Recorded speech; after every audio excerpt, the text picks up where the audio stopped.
Hello everyone, welcome back to Aparna's day out. আশা করছি তোমরা সবাই খুব ভালো আছো আর খুব ভালো আছি।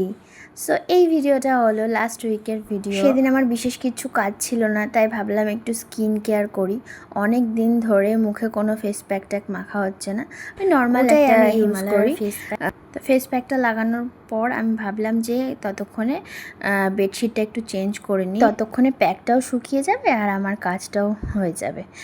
এই গরমকালে না একদম নেতার মতন বেডশিটে শুতে আমার ভীষণ ভালো লাগে, সেই জন্য কর্মরে নতুন বেডশিটগুলো তো আমি লাস্ট কিছুদিন ধরে পাচ্ছি না। এই নরম বেডশিটগুলোতে মানে শোয়ার মজাই আলাদা। তো বেডশিটটা চেঞ্জ করে নিয়ে আমি বালিশের কাভারগুলোও চেঞ্জ করে নিলাম। তো এই দেখো এরকম লাগছে আমার বেড। চেঞ্জ করার পর না ঘরের লুকটাই যেন বদলে যায়। দেখো পুরোটাই বেডশিট, তাও কি সুন্দর লাগছে। তো তার মধ্যে আমার ফেস প্যাকটা শুকিয়ে গেছে, ফেসটা সেই জন্য জল দিয়ে ধুয়ে এলাম।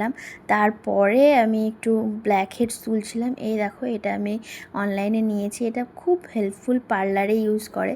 তো সেই জন্য আমি একটা বাড়িতেও কিনে নিয়েছি। আমার নাকে না ভীষণ ব্ল্যাক হেডস হয়, মানে এর তো কোনো উপায় আমি দেখি না কমার।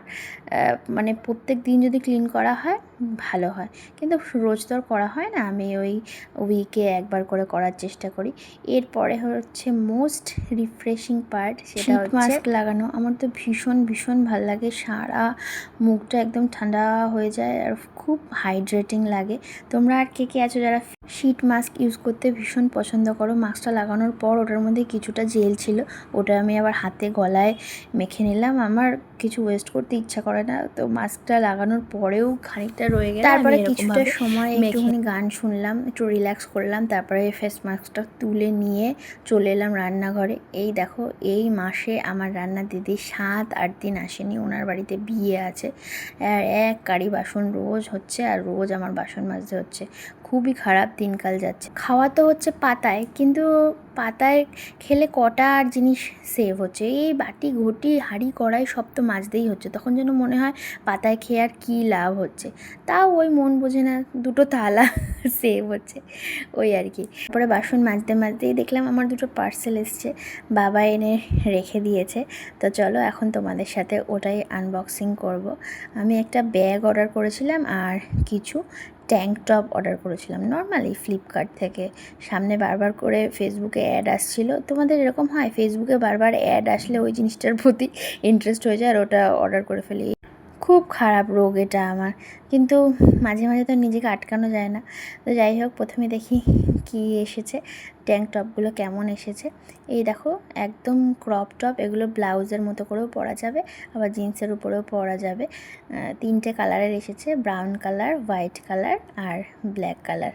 আমার তো বেশ পছন্দ হয়েছে আর আমার ফিটটাও ঠিক হয়েছে, আমি পরেও দেখে নিয়েছি।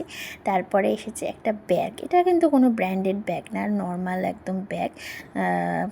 খুবই কম প্রাইস, ওই 350-400 টাকা এরকম দাম হবে। অনেক দিন এরম ধরনের ব্যাগ আমার কেনা হয় না, ওই ধরো ছোটো ছোটো ব্র্যান্ড যেগুলো লাভি ওইগুলোই বেশি কেনা হয়। কিন্তু হঠাৎ করে এটা সামনে আসলে বেশ পছন্দ হয়ে গেল। ব্যাগটা দেখতেও কিন্তু বেশ ক্লাসি লাগছে, আমার তো খুব পছন্দ হয়েছে।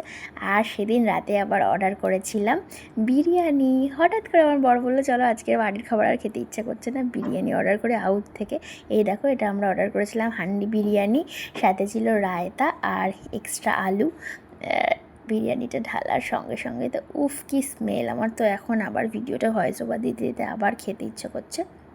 সাথে স্যালাড ছিল না, শুধু পেঁয়াজটা কেটে নিয়েছিলাম আর একটা কোল্ড ড্রিঙ্কও সাথে অর্ডার করা হয়েছিল।